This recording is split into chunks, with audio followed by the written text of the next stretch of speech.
La Contrahistoria. Un programa presentado y dirigido por Fernando Díaz Villanueva.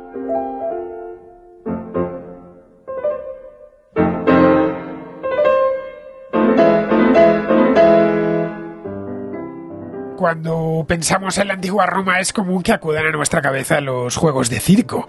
No es algo casual, los juegos eran una parte integral de la vida social, política y cultural de aquella sociedad. Estos eventos servían como entretenimiento para las masas y jugaban también un papel crucial en la propaganda política y en la cohesión social del imperio.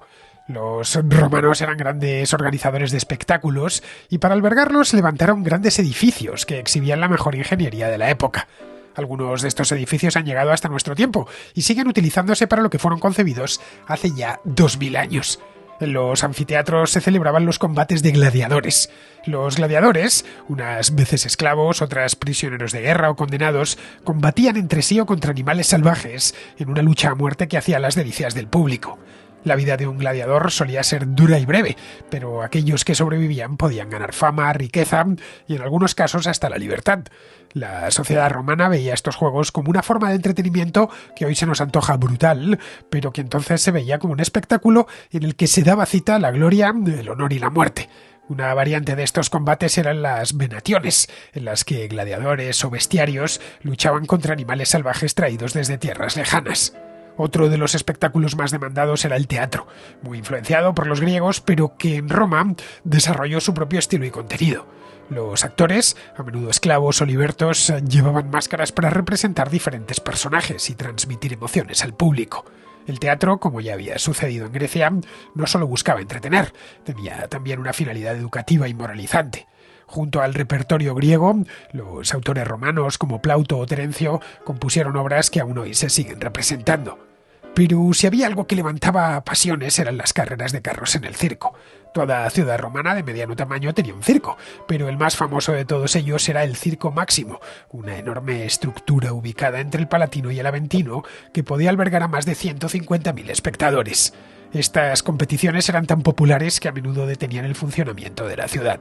Los aurigas, conductores de carros, se convertían en celebridades y las facciones, es decir, los equipos de carreras divididos por colores, los verdes, los azules, los rojos y los blancos, generaban una feroz rivalidad entre los aficionados.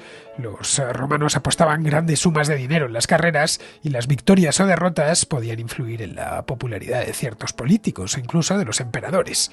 Pero había más formas de entretenerse. Aunque menos populares que en Grecia, los romanos también tenían competiciones atléticas como el pugilato, es decir, el boxeo, el pancracio y las carreras a pie, aunque estas no alcanzaron la misma popularidad que los juegos gladiatorios o las carreras de carros.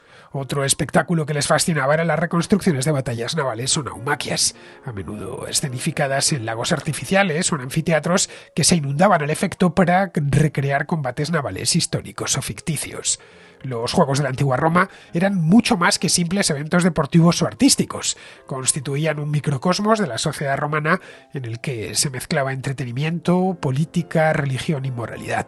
Eran tan consustanciales a aquel mundo que no desaparecieron con los emperadores. Durante siglos, muchos de ellos se siguieron celebrando en distintas partes de lo que había sido el Imperio Romano. Pues bien, para hablar de cómo los antiguos romanos se divertían, vuelve a la contrahistoria José Sotochica, que está de paso por Madrid porque ha venido a presentar su novela Hasta que pueda matarte, de la que ya hablamos hace unos meses en un programa que hicimos juntos sobre la Gran Rebelión Morisca. José es un buen conocedor de la antigüedad clásica y nos vamos a sumergir hoy con él en el fascinante mundo de los espectáculos romanos.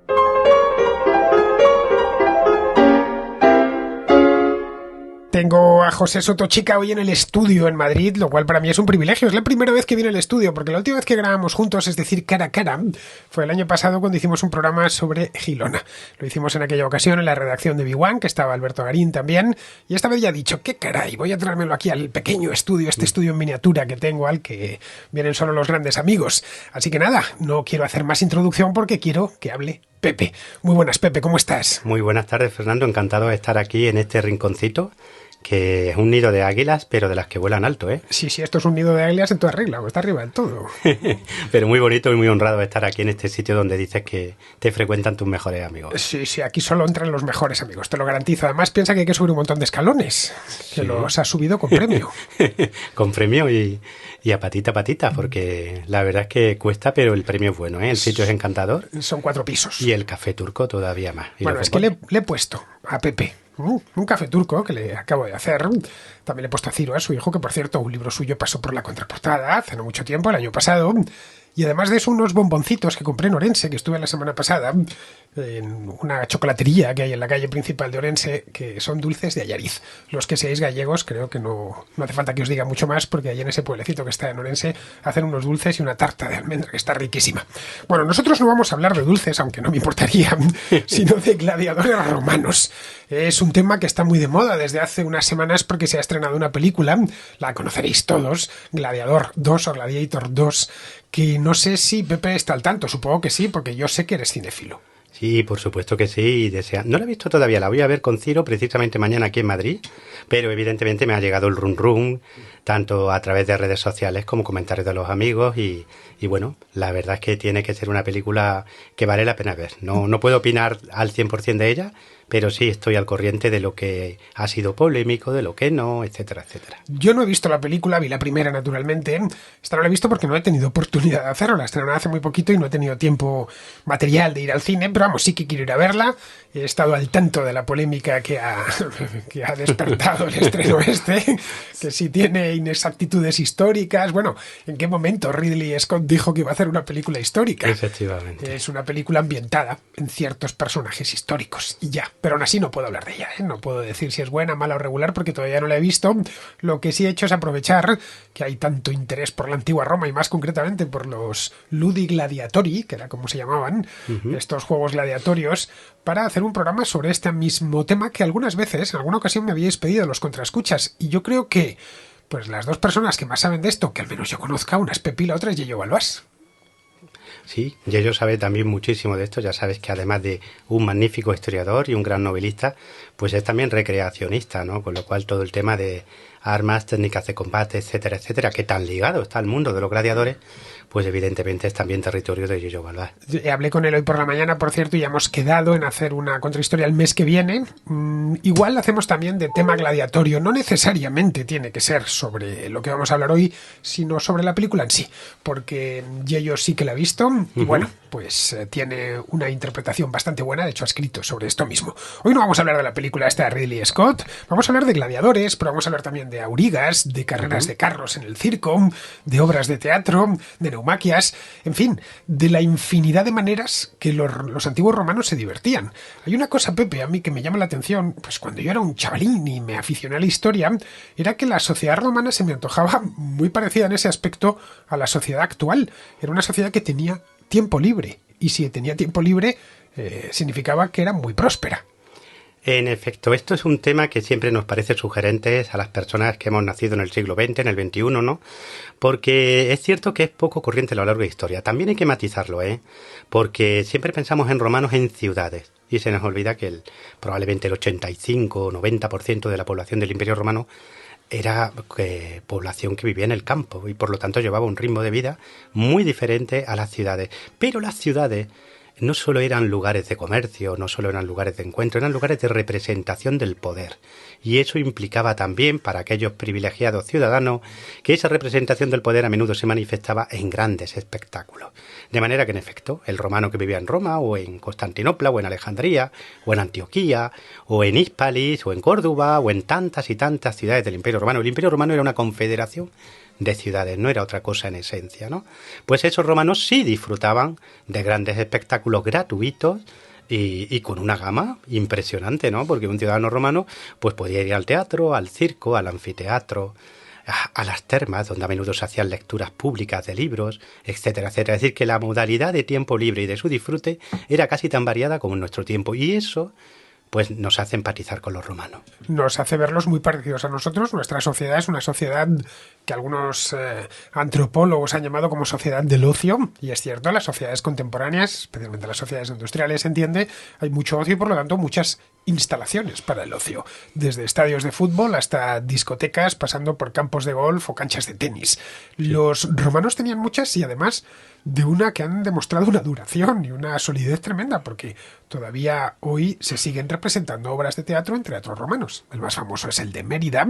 Pero bueno, si vamos a Mérida, por ejemplo, sin necesidad de irnos a la capital del imperio. Mérida, la capital de una provincia próspera como era la Hispania Lusitania.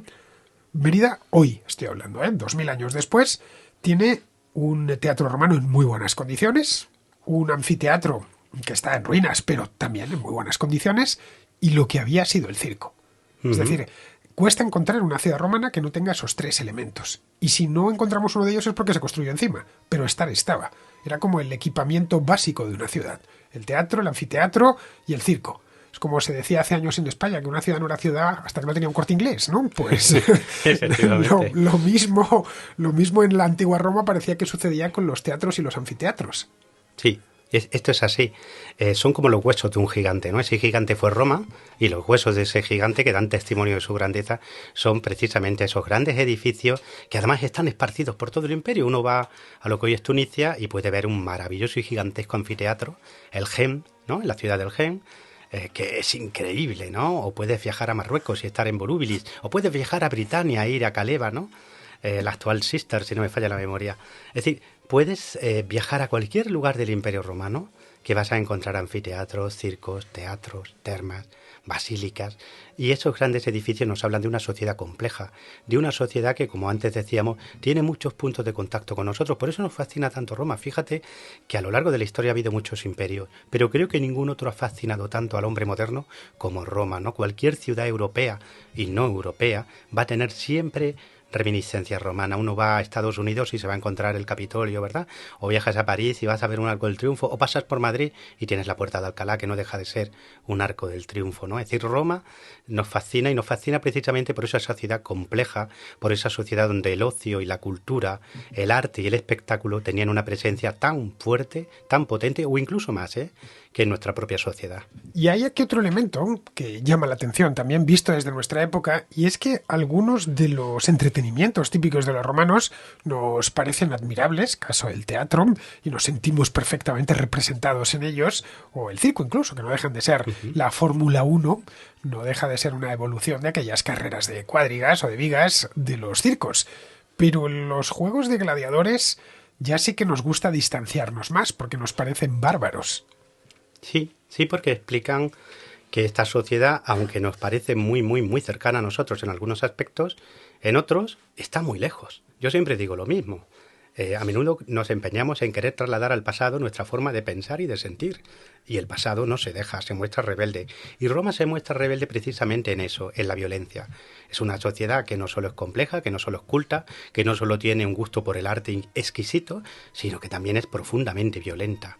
Y esa violencia no solo se manifestaba en las legiones, se manifestaba también en los espectáculos, ¿no? A lo largo de 1000 años, que se dice pronto, va a haber docenas de miles de personas que se van a dejar literalmente la vida para que los ciudadanos romanos se diviertan, ¿no? En esencia, los juegos gladiatorios tenían un origen religioso, que no solo era romano, estaba también en otros pueblos, pero poco a poco fueron derivando hacia el espectáculo, un espectáculo donde la efusión de sangre era tremenda. Estamos hablando de que en algunos de estos espectáculos murieron en un solo día cientos de personas, ¿no? Cientos de gladiadores, que también tenían la sugestión por la fama, por el poder, por atraerse el aplauso, ¿no? de sus conciudadanos, entre comillas, ¿no?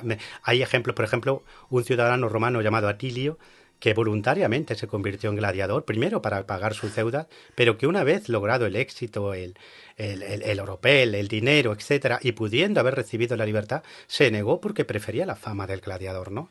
Entonces es un mundo violento que no terminamos de entender, pero que estuvo ahí, y estuvo pues hasta el año 404 oficialmente, y extraoficialmente todavía se prolongó más su presencia. De eso hablaremos un poco más tarde, de la persistencia de estos espectáculos romanos, porque como bien sabes se ha dicho muchas cosas al respecto, que si ya en el Tardo Imperio apenas lo encontramos, que si el cristianismo fue el que acabó con el teatro, con las carreras de cuadrigas, etcétera. Es decir, esto lo veremos al final. Vamos a detenernos ahora, vamos a ver varios de los entretenimientos. El primero de ellos, por por aclamación, podríamos decir, es el de los gladiadores, que es de lo que se está hablando y también es el que más nos llama la atención, porque el teatro, las carreras, las vemos representadas en nuestro tiempo en las carreras de Fórmula 1, de motocicletas o las obras de teatro que sigue habiendo. Aquí en la de mi casa pues hay 2 teatros. Vamos, yo no soy muy del teatro, pero si quisiesen me encontraría un espectáculo muy parecido al que se encontraban en aquel teatro de Mérida o en el Teatro Marcelo de Roma.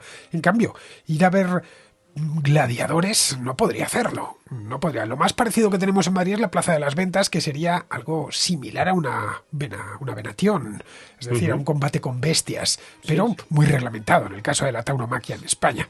Y lo otro, lo del combate de gladiadores, sería quizá el boxeo. Sí, lo más parecido que tenemos, o este deporte que se han puesto tan de moda ahora, que hay un campeón español, Ilia Topuria, que, bueno, levanta pasiones, MMA creo que se llama o algo así. Bien, esto es heredero directo de aquello. Es decir, nos sigue gustando ver a gente pelearse. Sí, y eso se ve cómo todo esto que tú estás diciendo conecta directamente con el Imperio Romano. El gusto por los juegos de acoso de fieras, que es como se llamaban en la Edad Media, lo tienes, por ejemplo, aquí en España, pues en las partidas de Alfonso X el Sabio, ¿no? Donde nos habla de la reglamentación de aquellos que se dedicaban, diríamos hoy profesionalmente, al acoso de fieras, fundamentalmente al toro, ¿no? Y poca gente sabe que en la Granada nazarí, pues Mohamed V, que reina a finales del siglo XIV, era un gran aficionado a los toros. Él lidiaba toros a caballo, se preparaban plazas de toros para lidiarlos a caballo en la Granada nazarí y en otros muchos lugares del mundo islámico, y se celebraban naumaquias en la Granada nazarí. Es decir, la conexión con Roma y con los juegos, con el gusto por los juegos violentos, diríamos hoy, siguió a lo largo de toda la Edad Media, con distintas formas, evidentemente, y ropajes. El gusto por los gladiadores en Roma se convirtió en una pasión. Sin embargo, fíjate, y me ha parecido estupendo que lo matizara, no era el espectáculo más popular en Roma, ¿no? Era muy popular entre las clases populares, valga la redundancia, no tanto entre los senadores o las clases más aristocráticas, pero por supuesto el gran líder en cuanto a afición desmedida por parte de los romanos fueron siempre las carreras de carro, y las venaciones no estaban tampoco muy lejos del gusto por los gladiadores. Bueno, como ves, ha venido a buscarnos la policía, ya la tenemos ahí, Sí.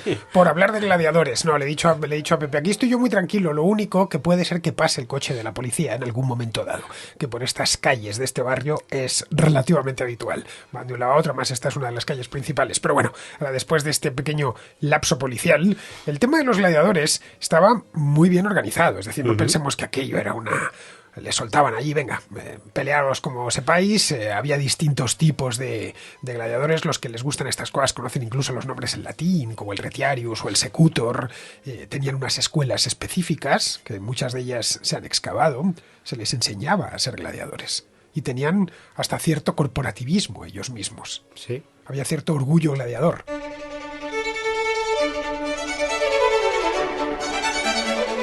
Sí, por supuesto. Estamos hablando de hombres que eran adiestrados en técnicas de combate muy, muy, muy sofisticadas. No estamos hablando simplemente de un tío grande, ¿no?, entre comillas, que se agarra una lanza o un gladio o cualquier otro tipo de arma. No, estamos hablando de gente que realmente desarrollaba una capacidad para el combate notable, ¿no?, con maestros especializados, con instalaciones especializadas donde se adiestraban, con armamento especializado también, con una reglamentación del combate, es decir, no peleaban de cualquier manera, el combate estaba arreglado, tenía una serie de reglas y de compases, ¿no?, casi como una danza siniestra, pero también muy, muy, muy heroica también, porque se buscaba también el heroísmo y la épica, ¿eh? No era simplemente ganar por ganar, había que ganar con clase, ¿no?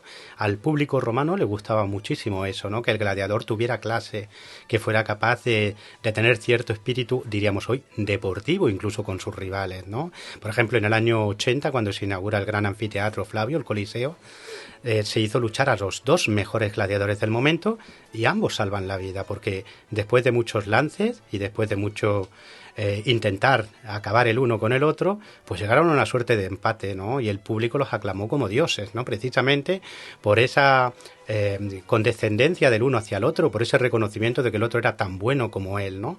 Es decir, estamos hablando de un mundo mucho más complejo de lo que se suele mostrar en las películas, con unas normas, con unas reglas y sobre todo con un mundo en torno a ellos realmente increíble, ¿no?, con sus aficionados que formaban auténticos clubs, ¿no?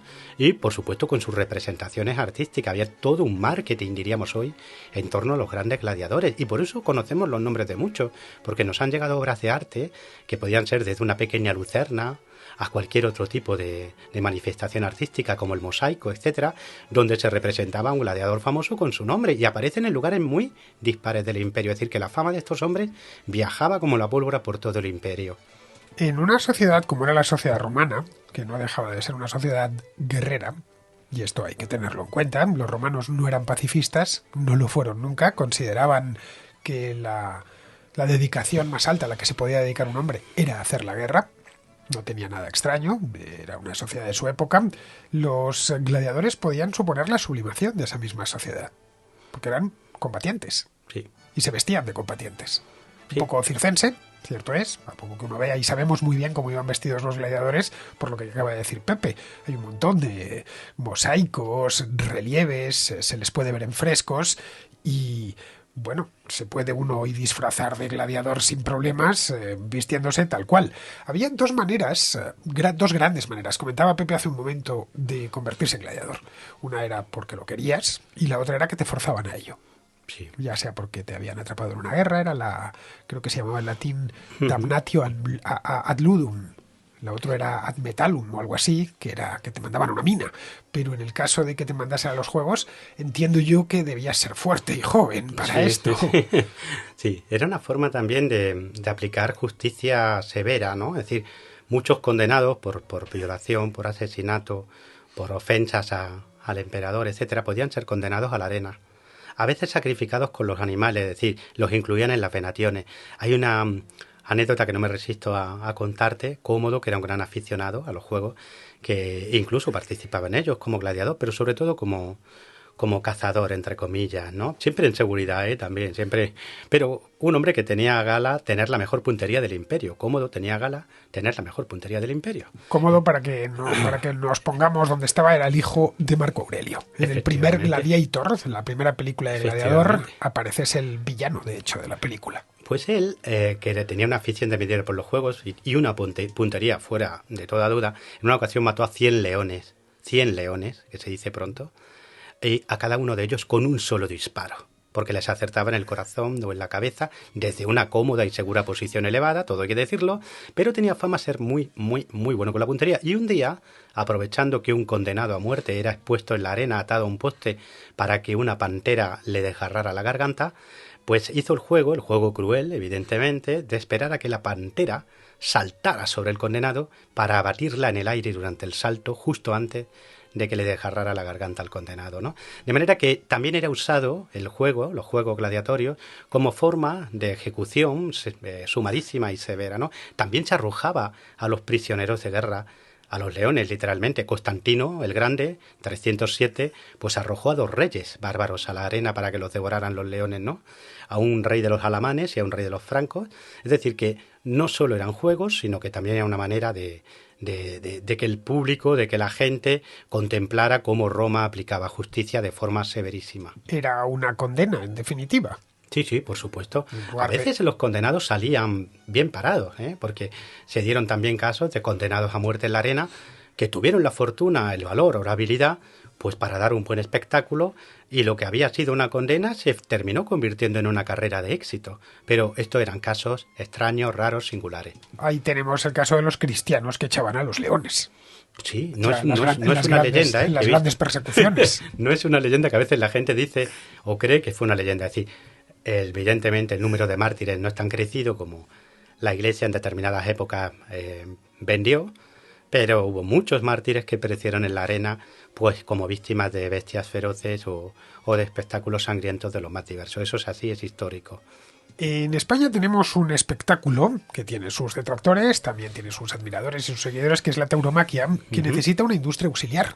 No sé si habréis conocido alguna vez a un ganadero o gente que se dedica a criar toros bravos. Yo llegué en cierta ocasión a conocer a uno, me contó pues lo caro que era aquello y lo difícil que era sacar este tipo de reses adelante, porque son pues lo mejor de lo mejor que da la dehesa, es lo que se va a torear luego en la plaza, pero es toda una industria, da de comer. Siempre que los taurinos quieren defender lo suyo, suelen recurrir a eso de es que esto da de comer a mucha gente, y es que da de comer a mucha gente porque hay toda una industria relacionada con la tauromaquia.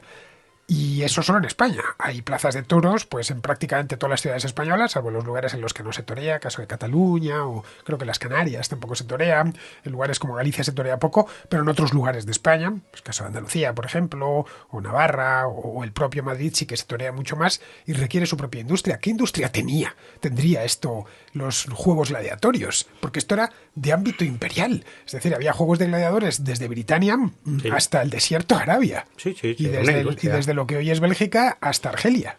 Era una industria, y una industria que daba mucho dinero. Tienes a los lanistas, que son los que compran y adiestran gladiadores, ¿no? En las escuelas de gladiadores, que algunas han llegado hasta nosotros, han sido excavadas, las conocemos bien, pues proliferaron por todo el imperio, ¿no?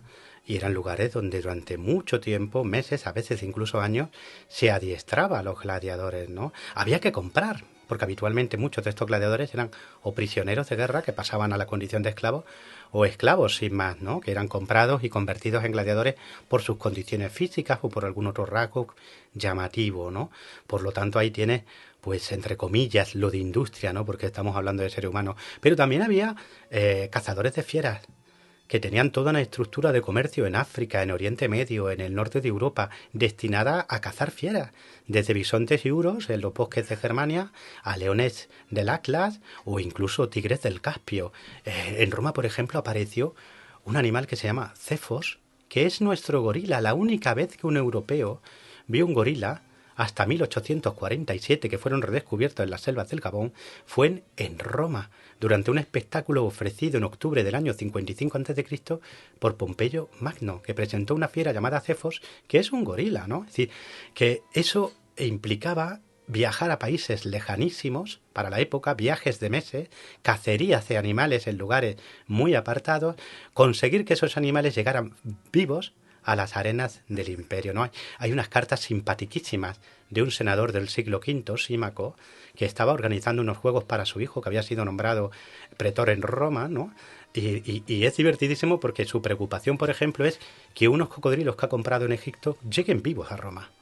Y entonces continuamente intercambia cartas con su agente, entre comillas, en Alejandría, preocupándose por la dieta que siguen los cocodrilos, por si se les está cuidando adecuadamente, etcétera, etcétera, ¿no? Imagínate esto multiplicado por 3.000 ciudades en el imperio. Todas ellas celebraban en mayor o menor medida juegos gladiatorios y venaciones, ¿no? Y en muchos casos corrían a cargo del erario público. Por supuesto, y con unas cantidades de dinero astronómicas. Bueno, el caso de los Juegos de Trajano, cuando conquistó la Dacia, que fue 10.000 gladiadores. Se pasó 3 meses celebrando juegos a diario, en el que intervinieron lo mismo 10.000 fieras, unos juegos que hoy sería costosísimo y complejísimo organizar. En el caso de que se organizasen.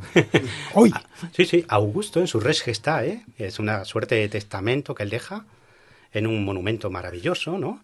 Él habla de que llevó a las arenas de Roma 3.600 fieras. En una sola ocasión, por ejemplo, Claudio, en una naumaquia, en un espectáculo en el que se representaba una batalla naval en el lago Fusino, puso literalmente en pie 100 barcos y 19.000 hombres para combatir. Estamos hablando de cantidades de dinero inimaginables. Y todo para entretener a la gente, porque no tenía otra función. Sí, no solo entretener. En cierta manera estos juegos no solo entretenían, daban conciencia también, identidad y sobre todo eran una representación del poder. El emperador o el cónsul en tiempos de la República demostraba al pueblo el poder de Roma. Le decía al pueblo, ha valido la pena, mirad lo que tenéis. Los legionarios, los impuestos, os dan esto. O sea, que era un símbolo de romanidad. De romanidad y de poder, de supremacía sobre el mundo. Por eso las venaciones, las cacerías de fieras, eran una representación simbólica del poder de la civilización sobre la barbarie, en cierta manera. Y por eso también los juegos gladiatorios eran una representación de que la fuerza, de que el honor, de que la habilidad guerrera tenían premio, ¿no? Era una manera de educar al pueblo en una serie de valores que hoy nos parecen antagónicos con los nuestros, pero que para un romano eran fundamentales. Antagónicos hasta cierto punto, ¿eh? Es decir, evidentemente hoy sería inaceptable ver que 2 personas se matan en una plaza, ¿no? Eso sería implanteable. Pero lo que es el combate entre 2 personas sigue gustando. A mí personalmente no me gusta el boxeo, no me gusta el MMA, ese como se llame, pero me consta que a muchísima gente, a la mayor parte de la gente, a prácticamente todos mis amigos sí que les gusta. Es algo oscuro, porque fíjate que nos fascina. Es decir, A todo el mundo le gustan las películas de gladiadores. Una película de ciencia ficción o podríamos catalogarla ahí, por ejemplo, ¿no? Los Juegos del Hambre fue un exitazo. ¿Y qué eran los Juegos del Hambre? Sin una versión futurista de un juego de gladiadores, ¿no?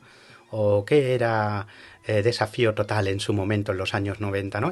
Es decir, esa idea de dos seres humanos enfrentándose a muerte, de alguna manera, de forma atávica, en nuestro subconsciente, en nuestros más oscuros deseos, sigue presente y por eso nos fascina. Correcto. Y lo vemos en los videojuegos. Efectivamente, que no Yo es otra cosa. recuerdo, Claro, siendo sí. yo un jovenzuelo, un adolescente, que los juegos que gustaban eran, pues los recordaréis, el Mortal Kombat y todos estos que se jugaban en las consolas rudimentarias de aquella época de los años 80 o en las salas de recreativos. Y eran casi todos de lucha. Sí. La brutalidad, Fernando, es como el miedo.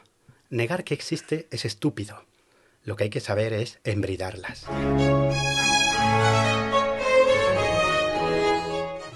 Muy buena lección de don Pepe, ¿eh? Eso lo suscribo ahora mismo. Hay que saber reconducir ese tipo de cosas. Pero negarlo es estúpido. Negarlo. Es como la agresividad. Es una cuestión de saberla vehicular y saberla conducir. Los juegos gladiatorios, Pepe, fue la primera cosa que cayó en desgracia cuando el imperio empezó a dejar de serlo. Porque ya es todavía en el siglo IV, tiempos de Constantino, cuando empiezan a ponerle peros los propios romanos, algunos romanos. De esto quizá no sea demasiado sangriento. Quizá no nos estamos... El propio Marco Aurelio empieza a legislar contra los juegos. Claro, luego su hijo, por supuesto, lo dejó todo en agua de borrajas porque le gustaban mucho. Pero ya vemos a partir del siglo III o IV que los romanos, por lo menos las élites romanas, empiezan a perder la afición a esto. Sí. Y tratan de evitar. Sí, porque se ponen de moda, por ejemplo, las venaciones se ponen más de moda. Lo cual también implicaba que mucha gente muriera, porque enfrentarse o tratar de cazar un león o un uro o un oso es también muy peligroso, ¿no? Evidentemente, ¿no? Pero parece que en el siglo III las venaciones se ponen más de moda, ¿no? Por ejemplo, Sextimio Severo en el año 207 celebra una en el anfiteatro Flavio, en el Coliseo, mandando construir una suerte de gigantesca trirreme en la que meten en pequeños compartimentos 400 fieras de todas las clases, desde bisontes a leones, y con un mecanismo especial que tuvo que ser aquello increíble, las cosas como son, ¿no? Apretando una palanquita, esa enorme trirreme con cientos de compartimentos en los que había 400 fieras se desmontaba de un solo golpe, y las 400 fieras entraban en combate entre ellas y con los venatores que se atrevían a acercarse, ¿no? Esto se puso más de moda ya que los gladiadores, pero los gladiadores no desaparecen en modo alguno, ¿eh? Cuando se habla de la influencia del cristianismo hay que matizarlo todo mucho, ¿no? A menudo se dice eso y se dice muy alegremente, pero yo siempre digo lo mismo, después de una prohibición viene la transgresión, ¿no? Por ejemplo, la última representación formal, ¿no? Es decir, con un emperador en la estema o en el palco imperial, es del año 404. El imperio llevaba ya muchos años siendo oficialmente cristiano. Y termina porque un monje, un ermitaño cristiano, Telémaco se llamaba, salta a la arena y trata de interponerse entre los gladiadores. Y eso provoca que el público se ponga de los nervios y lo lapide literalmente, le dé muerte. Y Honorio, tan impactado por la muerte de este hombre, que aparte de nombrarlo mártir, pues decide suspender los juegos gladiatorios como tales. En el siglo V ya. Sí, pero siguen las luchas con fieras.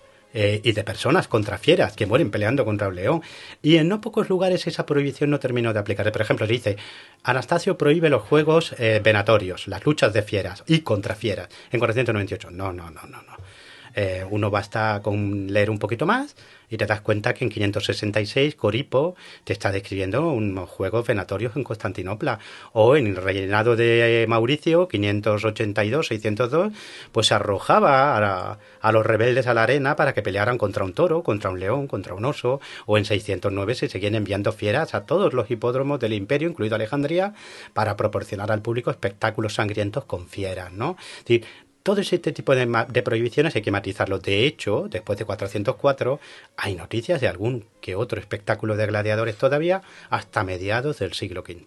Tengo delante ahora mismo, aquí tengo la pantalla del ordenador y tengo un mosaico encontrado en el antiguo Palacio Imperial de Constantinopla, en el que se le ve a dos venatores luchando contra un tigre. Y eso es del año, eso está fechado, ese es el Augusteum o la sala de los 19 lechos.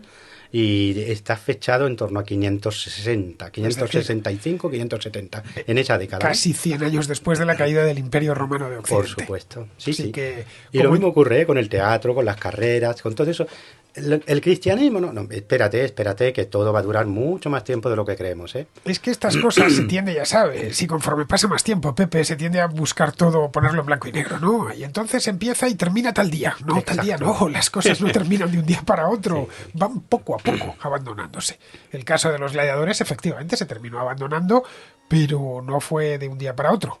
También tuvo mucho que ver en el caso de Occidente que la economía de Occidente colapsó. Y ya no había manera de financiar aquella industria ni de mantener aquellos edificios tan complejos. Por supuesto. Aún así, hay epígonos, ¿no? Por ejemplo, el rey Chilperico de Neustria, estamos hablando en torno al año 585, 580, manda a construir un circo para las carreras de carros cerca de París. Pipino el Breve todavía asiste y participa en juegos venatorios en el siglo VIII. En nuestra España, Sisebuto se queja del obispo de Tarraco por su afición a los juegos y al teatro.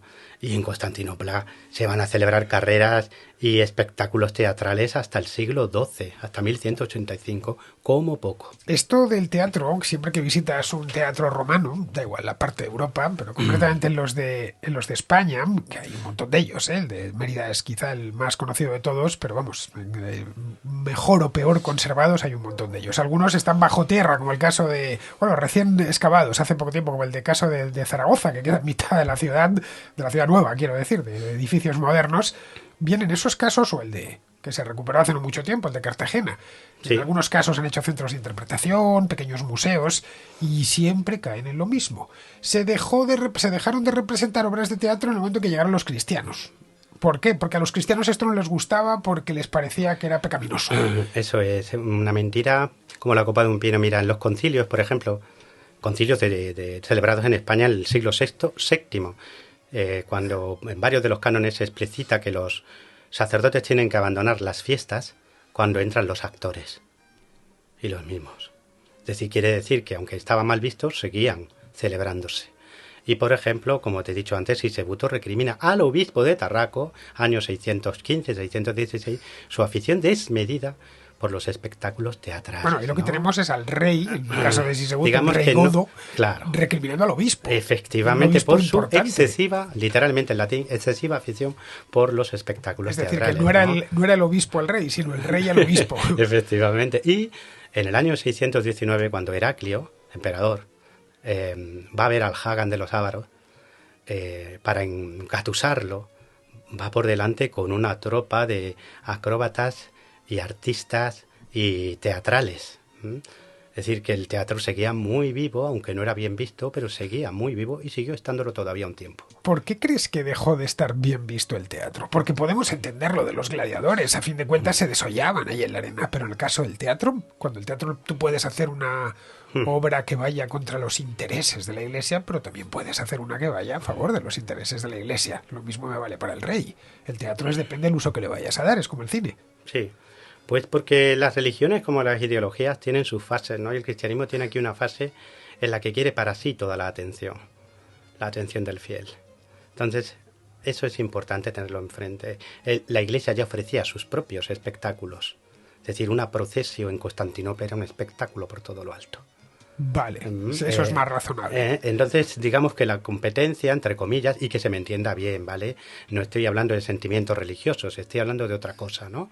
Digamos que la Iglesia empieza a ver con muy malos ojos una cierta frivolización del tiempo libre de los ciudadanos, ¿no? Entre comillas, ¿no? Y también porque se vinculaba con el pasado martirial, podríamos decir, del cristianismo. Es decir, los cristianos habían padecido persecución y la exposición de esa persecución, la exposición pública, había sido en lugares de ocio popular, en teatro, anfiteatro, circo, donde los cristianos habían sufrido martirio o burlas públicas, ¿no? Y entonces digamos que también había una cierta memoria negativa de esos espacios de diversión del pueblo romano. Algo similar sucedió con la gran afición de los romanos, que eran las carreras de carros.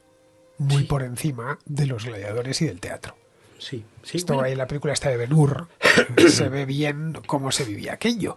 De hecho, una de las cosas que te llama la atención cuando visitas Roma por primera vez es donde está el Circo Máximo, que hoy es una pradera gigantesca entre el Aventino y el Palatino, y te pones ahí, lo miras y dices, aquí había un circo gigantesco. Claro, entraban como 150.000, 200.000 personas. Sí. Y lo tenían lleno.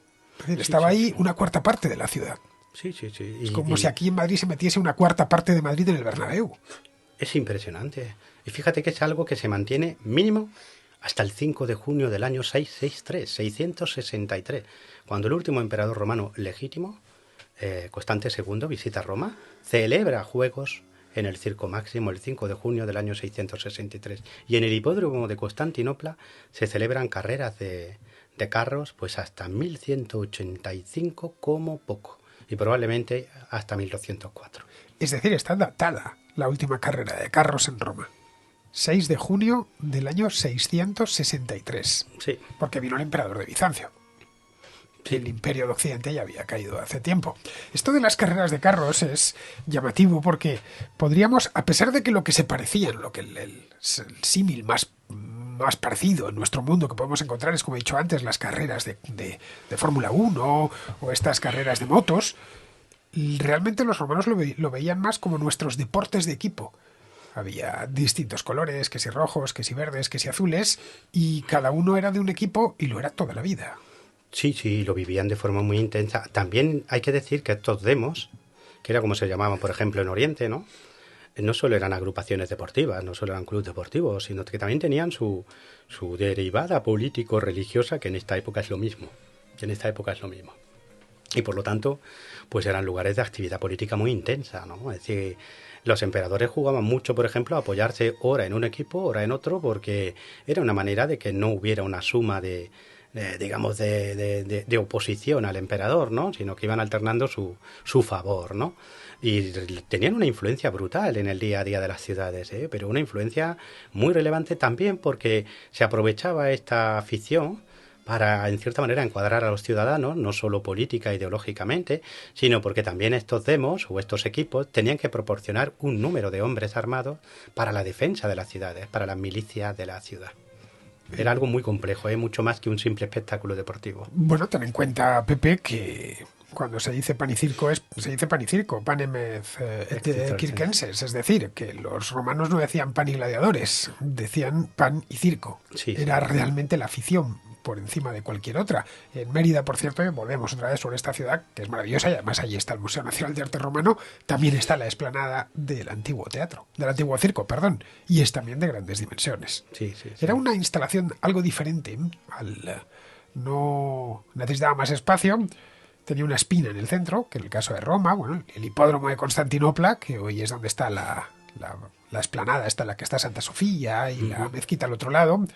Se ve perfectamente, a poco que no hace falta esforzarse mucho ver dónde estaba el hipódromo. En el Estambul actual había dos obeliscos, los obeliscos siguen, por cierto, que marcaban la espina central. Había, según parece, otro circo también en lo que hoy es el Vaticano. Sí, efectivamente.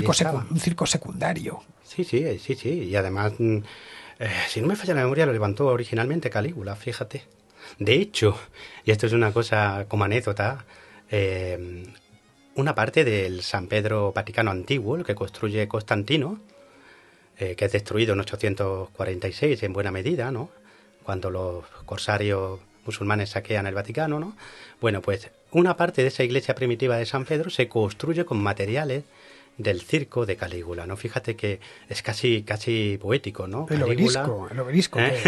Calígula, ¿no? Quizás el más, entre comillas, maligno de los emperadores, aunque también se le ha querido rehabilitar, ¿no? En esta moda de rehabilitar villanos que tenemos, pues su obra sirvió para levantar buena parte de lo que fue San Pedro. Sí, claro, siglos después, ¿no? Porque Calígula es un emperador del siglo I, es de hecho el tercer emperador de Roma, después de Octavio Augusto y de Tiberio.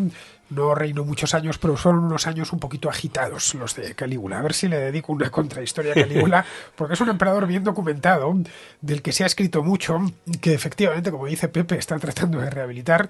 Vivimos en una época extraña, Pepe. Se trata de condenar a héroes y rehabilitar villanos. No sé si te has dado cuenta. Sí. Es un un signo de los tiempos, como se solía decir antes. Es de estas épocas tontas que tiene de vez en cuando la historia del ser humano, que van y vienen. Bueno, pues estamos en una de ellas. Sí, hay sí. una de los entretenimientos romanos, a mí, Pepe, que siempre me ha fascinado. Supongo que a ti también, que son los combates navales, las naumaquias. Sí, sí, claro que Claro, sí. porque eso no hace falta más que ir a Roma, estar allí, verlo, bueno, en cualquier anfiteatro, porque es que hacían naumaquias en los anfiteatros que podían permitírselas. También aprovechaban estanques, aprovechaban lagos naturales, allá donde veían algo de agua, armaban pequeñas flotillas Sí. de miniatura Y flotas. y recreaban, qué sé yo, la batalla de Accio, batallas que tuviesen en la cabeza, o directamente se inventaban una. Sí, sí, sí. Mira, la primera de la que tenemos memoria documentada es del año 46 a.C. y la celebra César. Se excava un canal, se crea un estanque artificial desde el Tíber hacia el campo de Marte y, si no me falla la memoria, llegan a combatir más de 2.000 hombres en esa naumaquia de Julio César, ¿no? Luego, en el año 2 a.C., celebra otra Augusto en la orilla derecha del Tíber, utilizando el mismo procedimiento, creando una suerte de lago artificial, y celebra una recreación de la batalla de Salamina entre griegos y persas, ¿no? Y luego ya lo que es el anfiteatro, hay que esperar a Nerón y a Domiciano, ¿no? Nerón celebra dos, una en el 57, otra en el 64, y en ambos casos construye un anfiteatro de madera en el campo de Marte, lo inunda y celebra primero una lucha de fieras, luego una naumaquia y luego unos juegos gladiatorios, ¿no? El campo de Marte. En el campo de Marte. Claro, para que os hagáis una idea, es donde está el Panteón. Efectivamente. Donde está la Plaza Navona, que había también un circo en la Plaza Navona, de ahí que tenga esa circos, había muchos, los montaban rápidamente, Sí, a toda sí, velocidad. sí. Bueno, Era una obra inmensa, ¿eh? Porque estamos hablando de poder albergar miles de personas y no eran juegos pequeños, ¿eh? Por ejemplo, el que celebra Claudio, el emperador Claudio, famoso por la serie y por las novelas de Robert Graves, lo celebra en el lago Fucino en el año 52. Fueron 100 barcos los que se construyeron expresamente y 19.000 hombres los que combatieron y remaron en esos juegos, ¿no? Y ya en el anfiteatro, Flavio, que se ha hablado mucho de esto en el Coliseo, mínimo se celebran en 2 ocasiones. En el año 80, durante la inauguración del Coliseo con Tito, y en el entorno al 85. Se inunda el Coliseo, imagínate lo que significa eso, la de millones de litros de agua, ¿no? y el Coliseo no queda cerca del Tíber. No, No es no, como no, el no. campo de Marte, que mal que No. bien se puede hacer un canal. Aquí pero... tuvieron que hacer una obra de ingeniería hidráulica apabullante, porque no tenemos duda, lo dice Suetonio, lo dice Dion Casio, no notan muchos detalles, pero sabemos de estos juegos que te estoy hablando, de Claudio, de Nerón, de Tito y de Domiciano, sabemos por las fuentes de la época. Sí es cierto que a partir de Domiciano, en el anfiteatro Flavio, en el Coliseo, ya no se van a celebrar porque se ha construido el hipogeo con esa red de pasillos, de salas, de todo tipo de instalaciones, ¿no? Para facilitar todavía más el espectáculo, ¿no? Y ya no era factible, ¿no? Pero tampoco se necesitaba tanta agua, ¿eh? Porque estamos hablando de barcos especiales, con un calado mínimo, no estaban pensados para durar años, ni para grandes combates navales, ¿no? Sino para dar un espectáculo, y por lo tanto tenían un calado muy, muy, muy cortito, con 1 metro y algo bastaba de agua, ¿vale? Y evidentemente estamos hablando de un espectáculo, no de batallas reales, aunque eso no impedía que murieran centenares de personas durante estas naumaquias.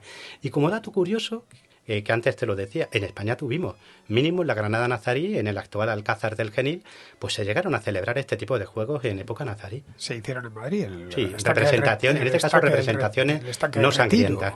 Sí, claro, no se ponían a matar entre ellos, pero el estanque del Retiro, no lo olvidemos, era parte de los jardines del Palacio del Buen Retiro, y el estanque grande, era un estanque que se hizo, entre otras cosas, para hacer batallas navales. Sí, sí. Hay una corriente ahora que niega la posibilidad de que los romanos hiciesen naumaquias. Bueno, Cuando es algo que siempre que ha habido agua y algo de recursos, es lo primero que han hecho en la naumaquia. Las fuentes son explícitas, ¿eh? La última, de hecho, de la que tenemos noticia cierta es del año 248 de nuestra era, durante la celebración de los Juegos del Milenario de Roma por Filipo el Árabe. Esa es la última que tenemos documentada. Luego, pues como todo, cada uno tiene opiniones, pero la historia tiene datos.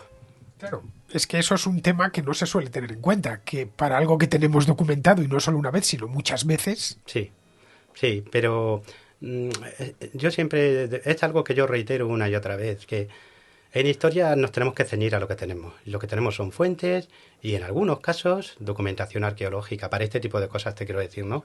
Y tanto las unas como las otras prueban la celebración de este tipo de espectáculos. Yo he podido leer que en algunos lugares a lo largo de los años que eran imposibles las naumaquias porque los romanos eran incapaces de trasladar y almacenar semejante capacidad de agua.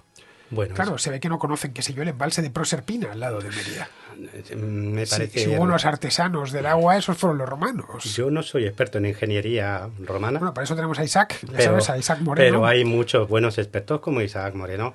Y sobre todo tenemos constancia, es decir, cualquiera que haya visitado una ciudad romana de entidad, si cualquiera que haya ido a Constantinopla, a Roma, cualquiera que haya visitado el norte de África. Te doy un ejemplo, es que, como dice aquel, los datos son espantosamente crueles con los incrédulos, ¿no? En una ciudad pequeñita del norte de África, en la actual Túnez, Barasus, estamos hablando de una ciudad que no tendría ni 5.000 habitantes, se construyeron unas cisternas que tienen capacidad para 7.300 metros cúbicos de agua. ¿Vale? ¿Cómo se llama esa ciudad? Barasus. Barasus. ¿Vale? Caray, Estamos hablando de una ciudad que tendría unos 5.000, 6.000 habitantes. Y esas cisternas de 7.300 metros cúbicos de agua. Estamos hablando de varias piscinas olímpicas actuales. Entonces, y eso es una ciudad sin importancia, ¿vale?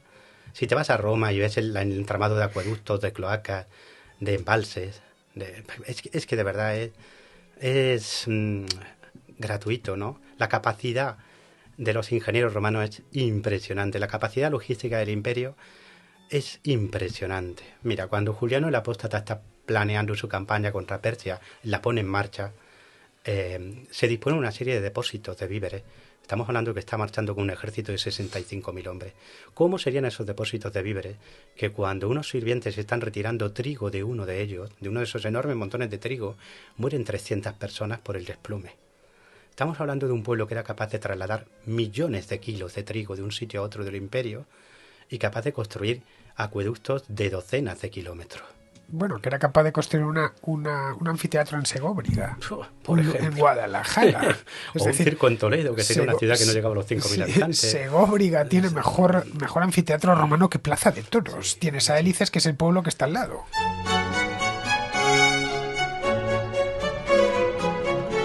Sí. Es así. Luego podemos ya matizar, porque ejemplos hay muchos, ¿no? Pero negar la evidencia de un imperio con esa capacidad, capaz de poner 3.700 naves para que trasladaran trigo, carne, ensalada y aceite de oliva desde África a Roma todos los años, es difícil, ¿vale? Porque los números son muy cabezones. Bueno, para llegar a construir... por puro arrojar una ánfora de encima de la otra, llegar a levantar una montaña artificial como el Monte Testacho.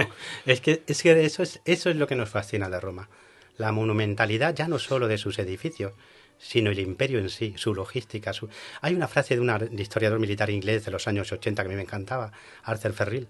No sé si lo he pronunciado bien, pero la gente lo conocerá. Y este hombre decía que Roma ganaba sus guerras por su capacidad logística. Es decir, los legionarios eran muy buenos, pero lo que importaba realmente es que Roma era capaz de trasladar no solo hombres, sino toneladas de trigo y de víveres de un sitio a otro del mundo. Y era capaz de organizar espectáculos como los naumaquias. Efectivamente. Es decir, lo digo para aquellos que dudan y que dicen, no, eso no es posible, eso es pura fantasía. A ver, eso sería posible hoy difícilmente. No. Los romanos, precisamente con el agua, no sé otras civilizaciones, pero la romana demostró tener unos sistemas de aprovisionamiento de agua que aún hoy nos sorprenden.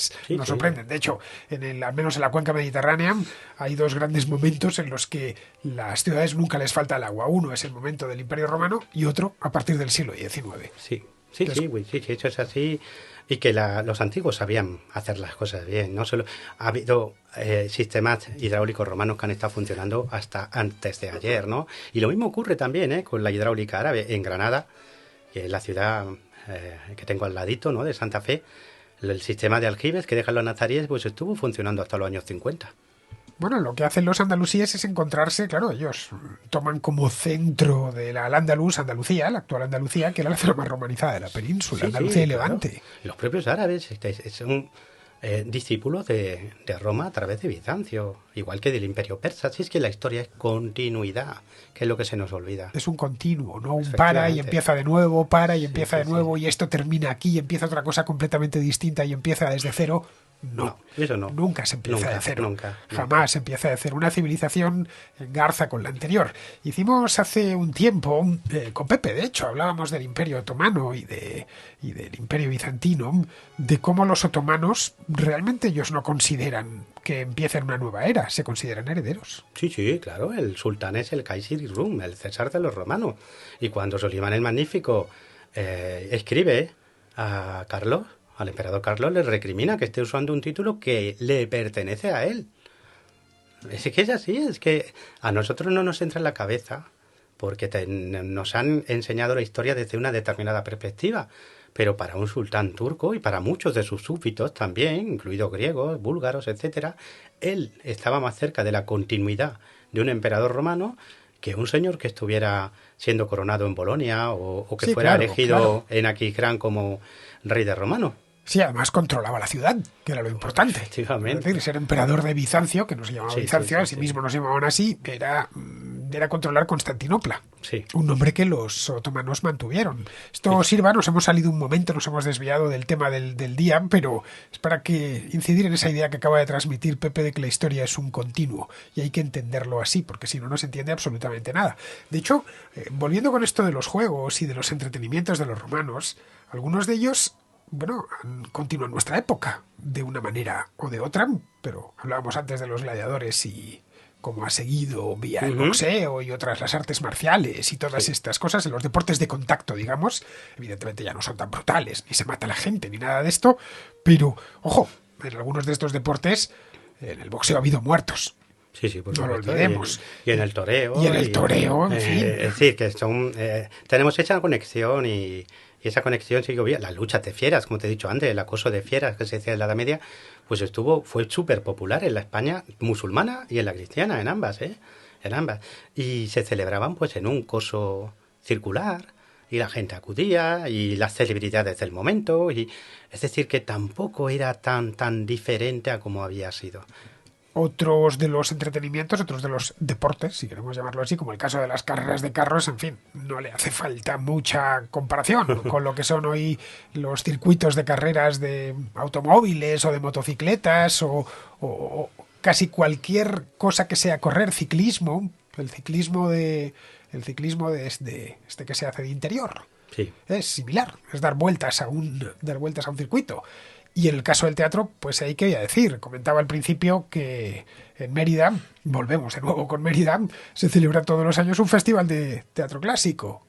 En el mismo teatro en el que hace 2000 años representaban, obviamente en latín, aquellas obras. Sí, por supuesto. Y esto pasa en otros teatros romanos de todo el Mediterráneo. Sí, de hecho le toca la lotería a una ciudad cuando descubre su teatro romano, como le pasó a Málaga. Málaga tiene ahora integrado su teatro romano y Málaga se ha convertido en una ciudad realmente mágica, porque no dejan de ser estructuras arquitectónicas fascinantes, ¿no? Las que nos dejaron los romanos, ¿no? En general, ¿no? Si es que es así, es que Roma es... lo que hoy es Roma son los huesos de un gigante. Me ha encantado. Habéis visto que este Pepe, aparte de sabiduría, luego es que estás hecho un poeta. Claro, así luego escribes de bien y luego así caen tus novelas tan rápido. Sí, bueno, ya es que yo siempre digo lo mismo, que la buena historia, no solo hay que contarla, hay que cantarla. Yo luego me tiro ahí y me pongo a leer tus novelas, aunque, ojo, la última, buena parte me la leí donde está sentado Ciro ahora. Ajá. Sí, porque hacía buen tiempo todavía y me pongo a leer al lado de la ventana en este taburete. Es un taburete que compré que se menea un poco y así se te mueve un poquito la espalda y es muy agradable porque te entra el airecito de la calle, además tienes toda la luz encima de las páginas del libro, porque Pepe, por si no lo sabéis, escribe mucho, vas a libro por año, que lo sepas. Sí. La verdad es que me encanta tener lectores como tú y espero haberte entretenido con la última. Bueno, voy a ir Bueno, claro que me has entretenido, por supuesto. Vamos, yo no hay libro de Pepe. Pepe es uno de mis grandes descubrimientos de la edad adulta. Bueno, Pepe y Ello Balbás es una serie de historiadores que yo he conocido de mayor y que además han tenido la suerte de ser todos más o menos de mi generación y además paisanos. ¿Qué más le puedo pedir? Uno de Santander y el otro de Granada. Bueno, pues, en fin, cuando leo sus libros, pues no puedo más que quitarme el sombrero. Lo único que tú eres especialmente productivo, más que Yello. Sí, sí, Tú escribes muchísimo. Desde 2020 ya sabes que me dedico solo a escribir y a investigar. Ya no tengo docencia, ya no tengo esa vinculación tan fuerte que tenía antes y eso te deja tiempo. Y luego es que tengo la mala costumbre de que confundo por completo mi pasión con mi trabajo. Es decir, eso de mala costumbre no es nada, Pepe. Otro desconecta y le da por otra cosa, pero a mí es que mi forma de desconectar es seguir investigando y leyendo historias y eso pues claro, te ayuda. Hoy haces la presentación de Hasta que pueda matarte. Me lo ha dicho un pajarito, Pepe. Sí, además va a ser una presentación especial porque bueno, voy a estar acompañado de otro novelista de la casa que presenta su novela sobre Tiberio Graco y bueno, además es una novela especial para mí porque es arriesgar y arriesgar siempre es bonito, ¿no? Es salir de mi época, de mi zona de confort como historiador e irme al siglo XVI. Bueno, tú de novelista eres muy bueno. Como historiador, como ensayista eres magnífico, pero como novelista también eres muy bueno. Muchas gracias, cuando estuviste, que hablamos de la rebelión morisca, que aproveché aquel día, esto fue en el mes de septiembre, aproveché aquel día para hacer este programa sobre los moriscos, utilizando como gancho tu novela. Sí. Les leí un poquito de la novela y ahora, claro, acababa de salir a la venta en aquel entonces, salió el 2 de octubre. Sí. Y bueno, ya está a la venta desde entonces. Y bueno, tienes casi 5 estrellas en Amazon, estoy viendo aquí. Y tienes aquí un par de comentarios que te han puesto los lectores que, en fin, no me resisto a leerlos, Pepe. No es por nada, no me resisto a leerlos porque es que además son tal cual. Una maravilla de libro, este te da 5 estrellas. Una maravilla de libro, trepidante desde el principio hasta el final. Una de las mejores historias de venganza en un contexto histórico muy bien plasmado que se puede leer. Y otro más, también 5 estrellas, señor Sotochica, espectacular. Lectura trepidante. En fin, lo suscribo al 100%. Bueno, pues Hasta que pueda matarte, de la que ya hablamos esta novela. Ojo, yo fui un privilegiado porque la editorial me la mandó antes. Entonces pude leerla antes de que saliese. Lleva ya un par de meses a la venta. Pero bueno, la presentación se hace hoy en Madrid, en la FNAC, que vas a estar... ¿Quién es el autor que va a presentar contigo? Luis Manuel... Ay, se me ha ido el apellido. Y presenta su novela sobre Tiberio Graco... Tribuno de los Legiones. Vale. Que me perdone, pero se me ha ido el apellido. Vais a ser 2, no pasa nada. Cuando terminemos este programa, yo lo que voy a hacer es, tiene que irse Pepe ahora porque tiene que... Creo que te das otra entrevista, ¿no?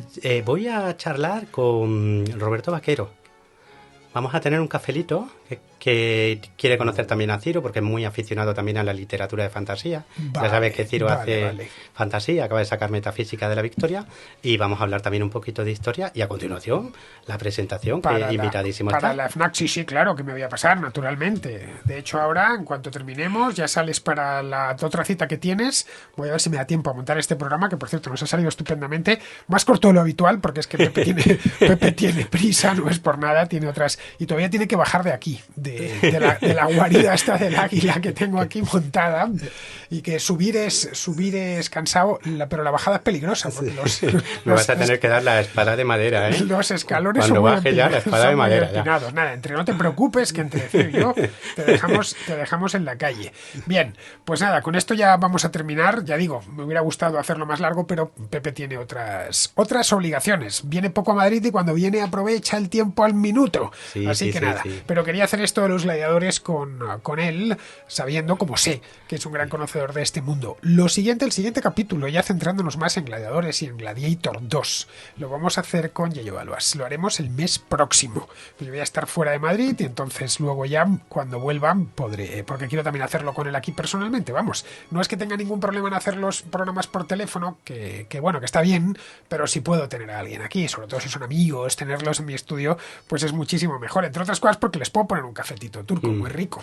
En fin, bueno, pues nada, oye, Pepe, muchísimas gracias por habernos acompañado hoy. Gracias a ti y a todos tus seguidores, que son una familia grande de la que me siento muy honrado formar parte. Bueno, por favor, el orgullo y el honor es nuestro de ser tus lectores y tus seguidores. Bueno, queridos, pues con esto terminamos ya la contrahistoria de hoy, una contrahistoria que espero que haya sido entretenida, porque hemos hablado de entretenimiento de los antiguos romanos, hemos tenido que pasar muy por encima prima de las distintas cosas, queríamos dar una imagen de conjunto de todas las maneras en las que se entretenían los romanos, como se nos ha olvidado los juegos de azar, Pepe, por cierto, los juegos de dados, que eran auténticos fanáticos los romanos a los juegos de dados. Pero bueno, al menos los entretenimientos, digamos, colectivos, que para los que construyeron instalaciones gigantescas, las carreras de carros, los gladiadores, el teatro y las naumaquias. También es cierto que tenían cosas como el boxeo, las carreras, un poco como al estilo griego, pero no tenían la misma popularidad que las otras. Bueno, la visión está general, espero que os haya sido suficiente. Ya iremos en contrahistorias futuras yendo más al detalle. Entre tanto, pues nada, ya solo me queda despedirme de todos vosotros. Hasta la próxima contrahistoria.